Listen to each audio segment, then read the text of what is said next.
શાખા દ્વારા માનનીય પોલીસ કમિશનર શ્રીના માર્ગદર્શન હેઠળ સમગ્ર શહેરમાં અત્યારે રોંગ સાઈડની ડ્રાઈવ ચાલી રહી છે। આ રોંગ સાઈડની ડ્રાઈવમાં સૌપ્રથમ અમે વાહન ચાલકોને અવેર કરી રહ્યા છીએ કે તમારું રોંગ સાઈડમાં વાહન ચલાવવાના લીધે તમે તમારી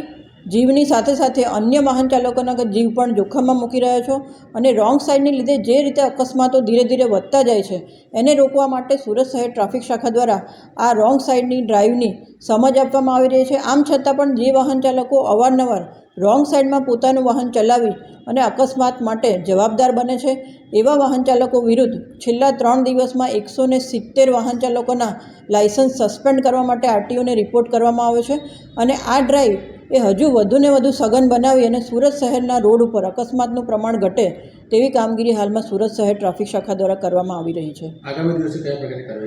આગામી દિવસોમાં હજુ પણ જોખમકારક રીતે પોતાનું વાહન ચલાવવું એટલે કે ઓવર સ્પીડિંગમાં પોતાનું વાહન ચલાવવું, રોંગ સાઈડમાં પોતાનું વાહન ચલાવવું અને વાહન ચલાવતી વખતે મોબાઈલ ફોન પર વાત કરવી એ ત્રણેય હેડ હેઠળ હજુ આ ડ્રાઈવ વધારે સઘન બનાવવામાં આવશે અને આ ત્રણેય ડ્રાઈવમાં તમામ વાહન ચાલકોના લાયસન્સ છે સસ્પેન્ડ કરવા માટેના રિપોર્ટે આરટીઓને ચોક્કસપણે કરવામાં આવશે।